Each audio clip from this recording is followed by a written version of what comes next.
Primetime local news, serving the Lakeland and Midwest regions. Happy Monday, everybody, and welcome to another edition of Primetime Local News. Jasmine King joined here with Judy Gabriel, and we're going to have all your local news and weather and sports. But today is actually Judy's first episode doing Primetime Local News. I know, I'm excited. Usually I'm in the back scenes with you, but now it's nice to sit here and kind of get to be on the show. And I love the set, mind you. That's why I'm here, right? Because of the set. No, really, I'm excited to be here and work with you. Yeah. Are you nervous about anything? I don't get nervous, but hopefully it goes well. We'll see how it works out. Well, one person we know isn't nervous is Eric Bay, and he was on location earlier today.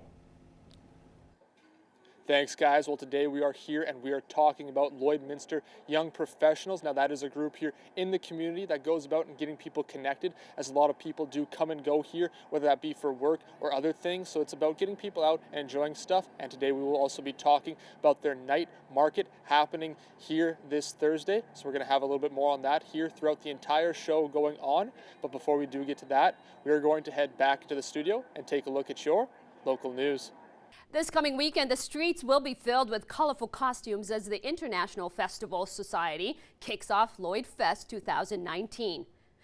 The two-day event will celebrate diversity in the border city. The Lloyd Fest will kick off on August 24th with a street parade followed by 2 days of amazing food, a beer garden, and incredible performances, something for the whole family to enjoy. Admissions are free. If you're interested in performing, volunteering, becoming a vendor, or being a sponsor, you can check out lloydfest.org for details. The event runs August 24th and 25th. Well, another event to check out, Burgers to Beat MS, an event associated with both the MS Society of Canada and A&W celebrating their 11th year this week. On Retrospect, we take a look at how the event has changed over the past 9 years. Here's Jasmine King with that story.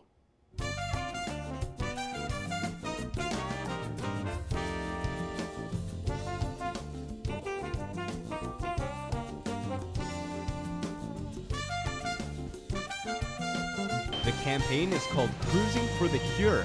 This is the second year of the fundraising partnership between the two organizations. There's never been a better excuse to have a teen burger for lunch, and hopefully people will come back for supper as well. Today, for every teen burger that's sold, $1 will go directly to the MS Society. The fundraiser brought in loads of people nationwide to buy teen burgers. Flash forward to now, and the event, now called Burgers to Beat MS, has been going on strong for the past 9 years. In the last 11 years, A&W of Canada has raised $13 million, and this year's goal is to raise $2 million. More A&Ws coming on board with the campaign, and also for people to be supporting that campaign as well and coming out and uniting with Canadians for the cause. The event not only helps raise money for the MS Society of Canada, but also raises awareness of what MS is and how many people it affects. The public awareness of what MS is and what the campaign is all about and what the money would be going towards, which would be MS research, community programmings, and advocacy. The campaign has raised over $10 million for MS and has grabbed the attention of Canadian celebrities. We have had Christine Sinclair, who is a soccer superstar. She has been one of the spokespersons that has come out. The 11th anniversary event is coming up later this week in restaurants all across Canada. If a person goes down to any of their local A&Ws on Thursday, August 22nd, $2 of every teen burger will go towards the MS Society of Canada. Go down, support the campaign. There's going to be lots of fun and different activities at each location, so go down and just have a great day. They're also hosting a Just Cruisin' car show on Thursday to raise some additional money for the MS Society, and that has been this week in Retrospect. Jasmine King, Primetime Local News. Retrospect this week is brought to you by Webb's Ford. Worth your while to drive the extra mile. Webb's Ford in Vermilion. Now we go to our Eric Bay, who's on location earlier today. Once again, we are back here talking about the Lloydminster Young Professionals, and Michelle Myers joins me now. And now we're talking, like I said, Young Professionals. So can you tell us a little bit about the group and what it is about? The Lloydminster Young Professionals is really a group who want to be professional and are young at heart. It's just a chance for people to get together and interact. Our community is full of a young demographic that is actually fairly transient or new to our community. So it's an opportunity for people to get together and learn about each other and create friendships and connections, whether that's work-wise or personally. And you mentioned that getting people together, creating those friendships, is that kind of the reason behind starting this group up? I think so. I think that originally when it was started, I wasn't one of the founders, but was to bring people together and create that sense of community here in our community, just among young people who are in their careers and moving for them and then knowing no one when they get here kind of thing. And now you guys do have an event coming up here later this week that we'll get into in just a little bit, but if people do want to get involved with the young professionals, how can they do so? We operate everything off of Facebook just because there are a lot of us coordinating. So if they would like to get in touch with us, they should just message our Facebook page. We're all watching it constantly, so it's a quick response. All right, thank you for this. We are going to have some more from back here once again, talking about the Lloydminster Young Professionals. But before we do get into that, we are going to head back into the studio. Another cool day here in Lloydminster today. Some clouds through the area.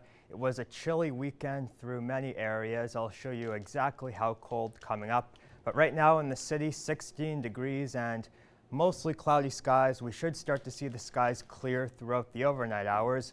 Winds right now are out of the west at 14 kilometers an hour. Dew points 8 degrees, and the records are 30 and 3 from 2008 and 1983. So taking a look at the satellite map right now, or actually current temperatures, we have 16 in Maidstone right now, 14 St. Walburg, 15 in Meadow Lake, and 15 in Green Lake. Across the west, 18 Provost and Macklin, 16 in Wainwright, 17 Vermilion, 15 Marwayne, 16 St. Paul, and 16 in Bonnyville. So still a lot of cloud covering through many of the regions. As I mentioned, the skies will clear throughout the overnight, a bit warmer as you move towards the southeast in Saskatoon and Provost. And temperatures for the overnight, it will be a chilly start to the day, especially up near Cold Lake, Meadow Lake, and Isle La Crosse. It could be closer to the freezing point. Lloydminster, we should just be near 6 degrees, but the skies are going to clear as the high pressure system moves down over the region. And the 3-day forecast, so tomorrow in Lloydminster, we will start at 6 degrees, daytime highs reaching 23, winds out of the southeast, mainly sunny skies. 14 degrees Wednesday morning, 27 by the afternoon. That will be the warmest day. We get southeast winds that day. There is a chance that we could see a nocturnal thunderstorm Wednesday night and through Thursday. Thursday looks like a rainy and stormy day. Morning lows 16 and daytime highs reaching 19. It's going to be gusty out of the west, 25 to 30 kilometers an hour, and a 90% chance of showers and storms.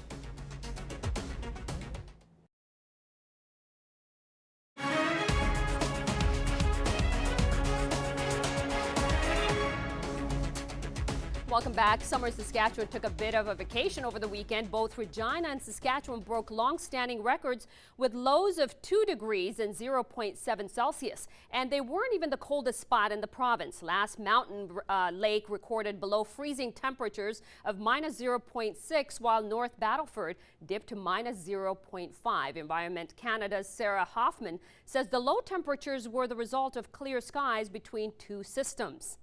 And now here are your agriculture prices for today.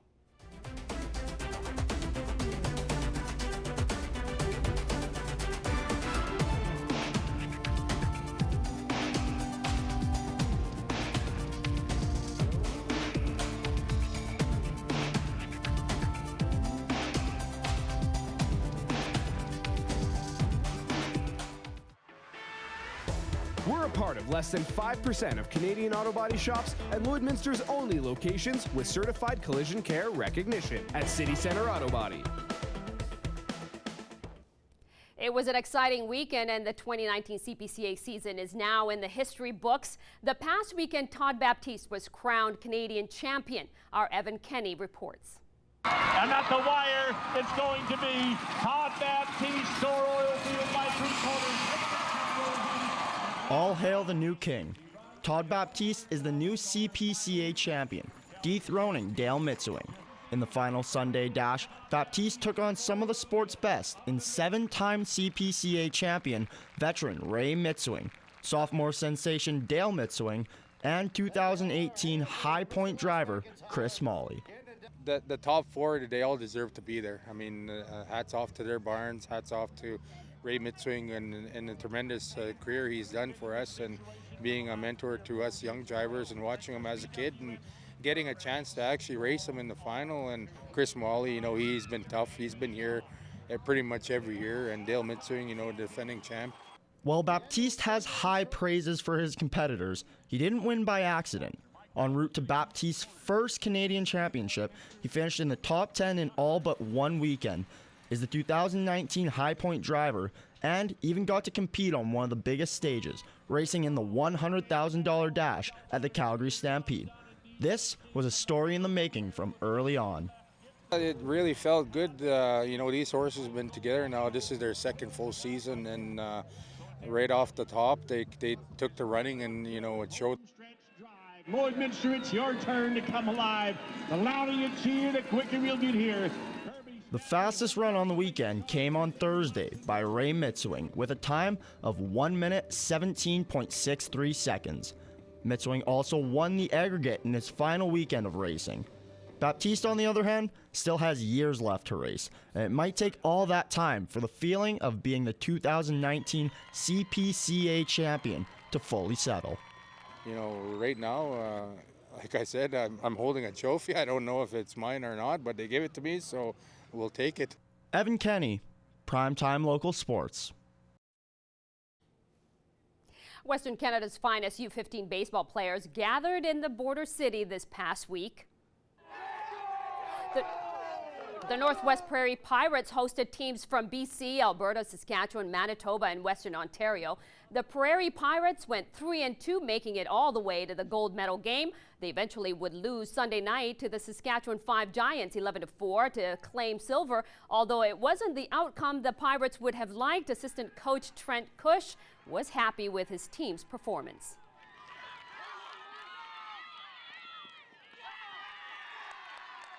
This is the best finish by a Pirates team. We've had other teams represent Westerns and AAA and AA, but this is the best finish, so it's a huge day for the program, and just keep going up. The tournament was the first games to be played on the newly renovated hospital fields. The fields got new fences, upgraded dugouts, and an electrical scoreboard.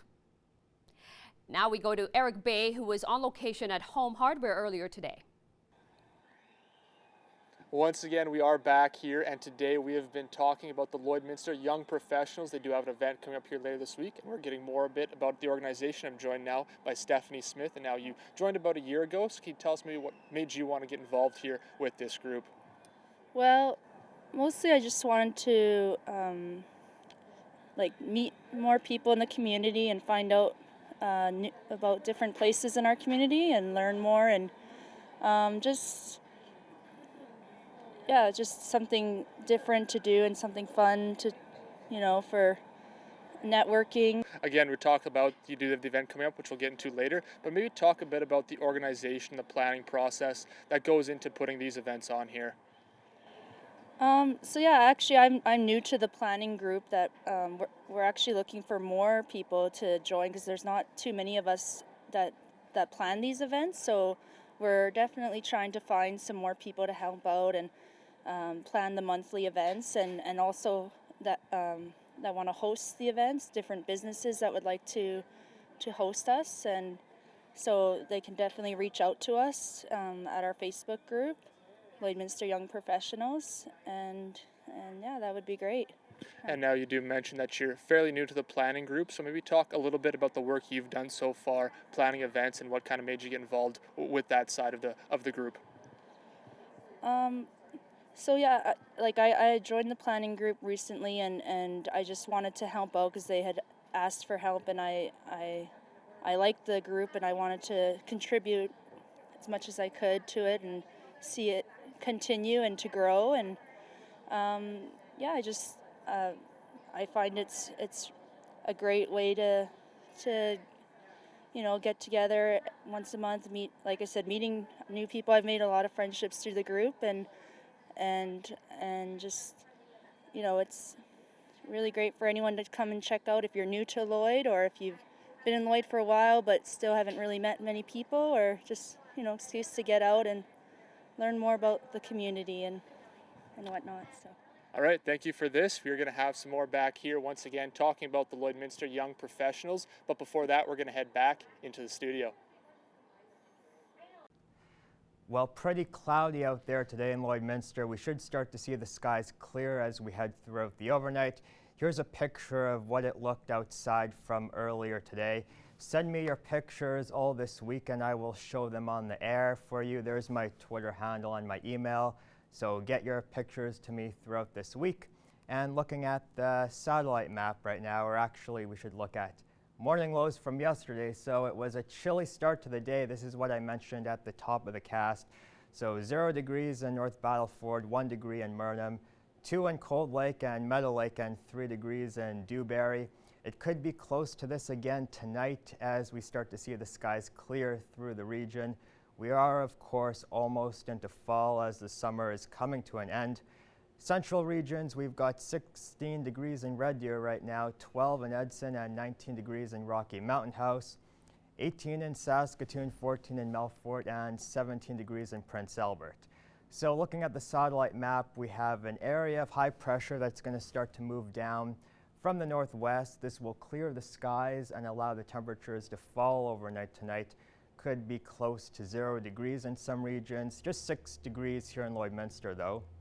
We also have a low pressure system and a warm front moving in out of the Pacific Northwest. We will eventually start to see warming as we head towards Wednesday as the warm front moves across. Winds will pick up out of the southeast, and we also run the risk of an overnight thunderstorm in Lloydminster as the cold front goes through for Wednesday. And satellite radar map, just some cloud cover through the region, some areas near Wainwright seeing a shower from earlier today. And temperatures for tomorrow, 22 Maidstone, 24 Macklin, 21 Meadow Lake, and 22 in Vermilion. So North Battleford, 5 degrees for the overnight, could see some fog through the region, and 23 degrees for the daytime high tomorrow. Winds out of the northwest. Cold Lake, 3 degrees tonight, so that is getting pretty close to the risk of frost over there. Fog in the morning hours and 22 for the daytime high tomorrow. Winds out of the southeast. Lloydminster overnight tonight, 6 degrees. Fog through the region and 23 degrees for the daytime high tomorrow. Mainly sunny skies. 7-day forecast. Wednesday is our warm day. We see the warm front move across, southeast winds. A risk of possible rotational storms in through central and southern Alberta. Lloydminster does look to miss the most severe weather. However, we do have a chance of an overnight thunderstorm at 27. Southeast winds could contribute to severe weather in through parts of the province. Very rainy on Thursday, 19, 21 Friday, 21 Saturday, 22 on Sunday, 19 on Monday, and could see some showers.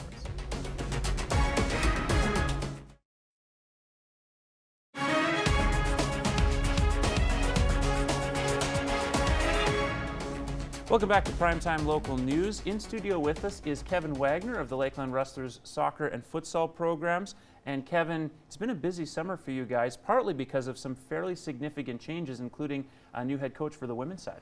Yeah, it's been positive changes with Rustlers athletics, and one of those changes is splitting responsibilities and having a male team's program coach, and then our female team has their own coach as well now.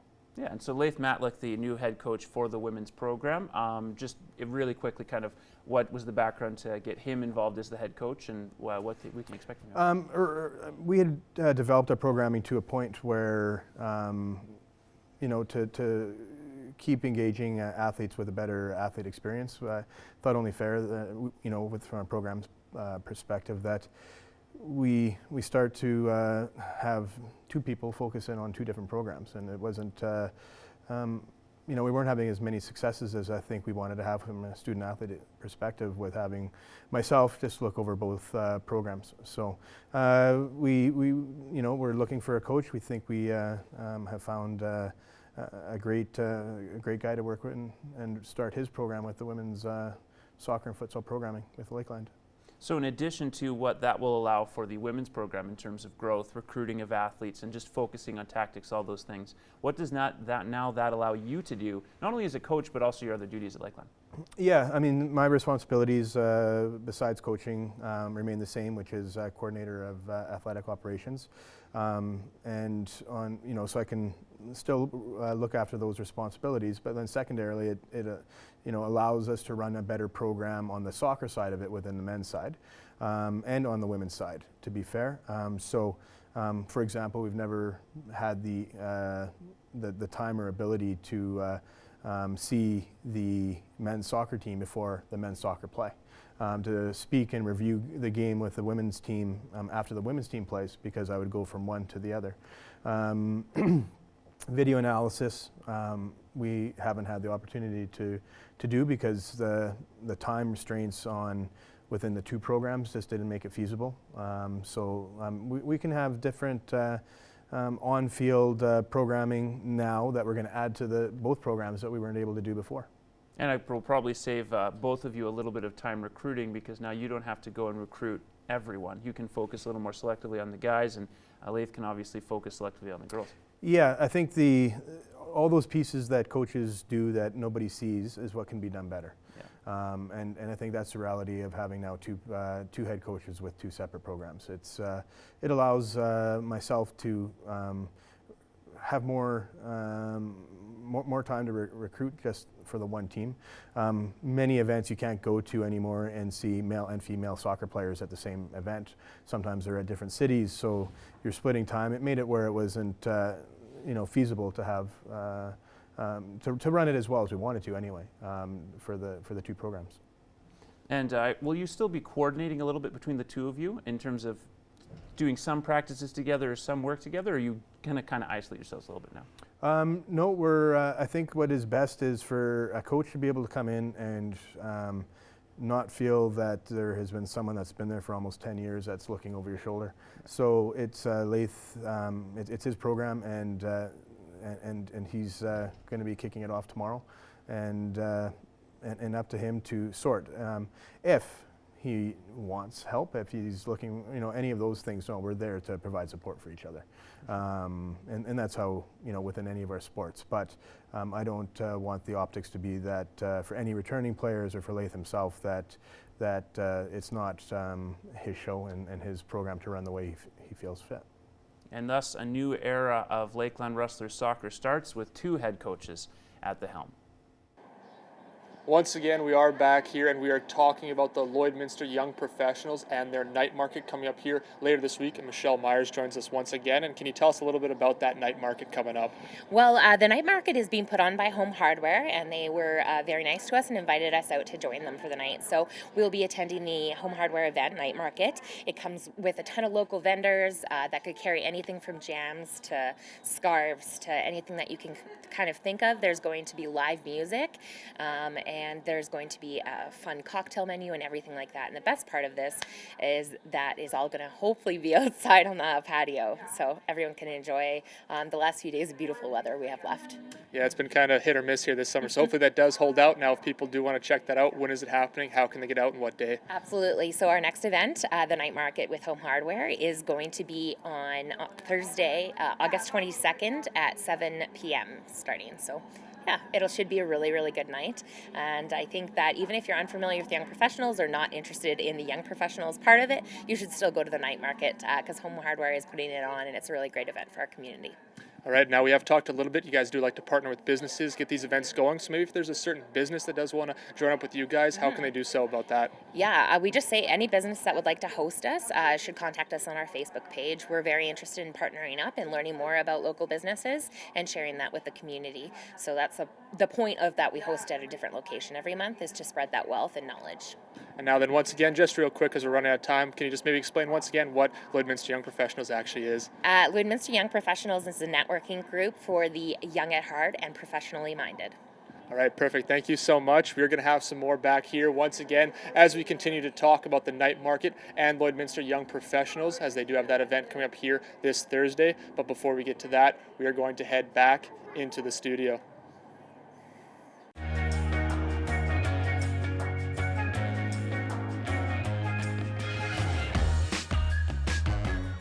Thanks, Eric. Now, our question of the day today was, do you think that Woodstock really popularized music festivals? And if you had the chance, would have you attended? Now, a couple people said they would have gone, and one lady said in a heartbeat she would have went.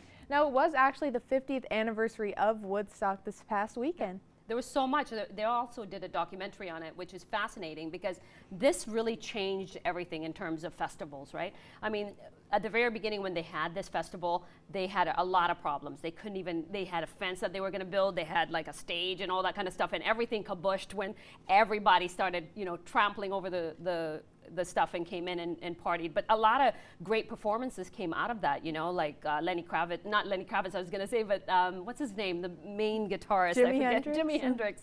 I shouldn't forget that because he's amazing. And those kinds of people came in through that event, and I think it really made a big difference in terms of music and the kind of way that people came together and really loved each other after so much that was going on in the 60s in terms of all the, you know, war and stuff like that as well too, right? So it was good. It's a good event, and I would go. And I think it definitely popularized music festivals. Now, one thing that is always popular is pets. Now, we'll take a look at your pet pad pictures. Here is Popcorn. Wow, Popcorn. It doesn't look like a popcorn, but it's very nice. I like this. And here we have Oakley with his little bib. Bandana. He looks like a little Western guy. He looks like he's waiting to go for a walk. He looks like Lassie, actually. And here we have Tokyo. Tokyo looks like he's relaxing Very somewhere, happy. right? And here's Harley and Duke. Harley and Duke by Donna. This is nice. They're cute. They're very cute. And here is the last guy, London. He's a bit of a running stance there. Beautiful. But thank you for sending your pet pictures, and you can be entered for a Pet Pad gift card once you enter those on our Facebook page. We want to see your pets. Send photos of your pet and their name to our Facebook, Twitter, or Instagram to have them featured on Pet of the Day. Your name will be entered into a weekly draw for a gift certificate from the Pet Pad.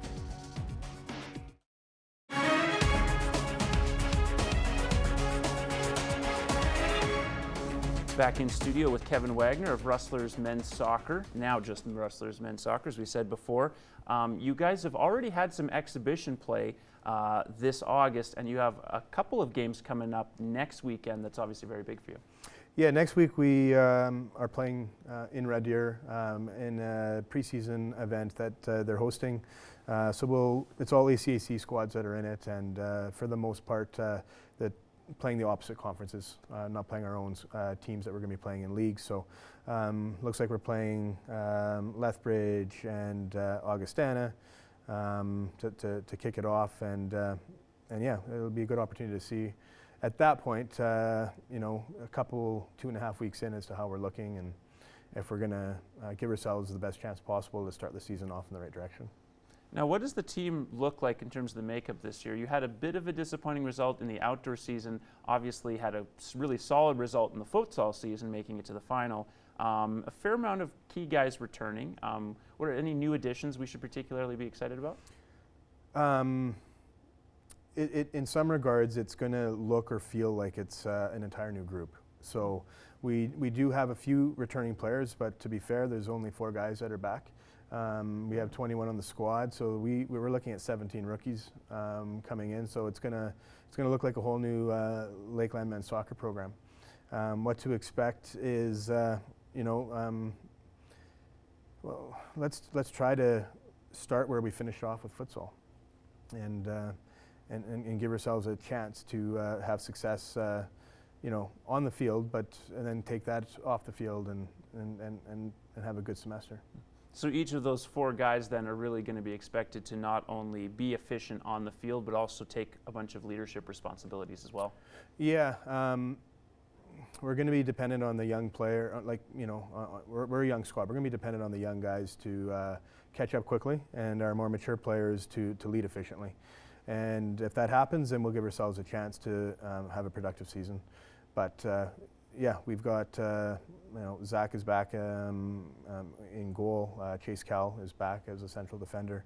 Ori, that was a winger, is back as well, and we're going to be looking for those guys to lead us, Granton center midfield. After that, then we've got an influx of talent that's come in, but if we compare it to past years, our average age would be 24, 25 years old. This year about 18 and a half, so it's a very young group. Very young indeed. As you said, Zach is back. Obviously had a great season last year, winning Male Athlete of the Year. What's the next step for him in terms of his game as a player? That something he can clean up, or is it specifically the leadership stuff that he has to focus on more? He needs to he needs to get on track with what his strengths are, which is his communication, his distribution, and his shot stopping, and then be able to start garnering more respect within the box, and so a little bit more physical then, coming off his line to receive balls in the air, and then demanding from his back line. And I think a lot of that will have to do with how one of our recruits, Sam Gibson, who's playing in goal for us right now as well. Just because Zach is coming back doesn't mean that he gets the starting role handed to him, and Sam's been doing very well in training as well. And you'll have that chance to see them compete in just a few weeks' time.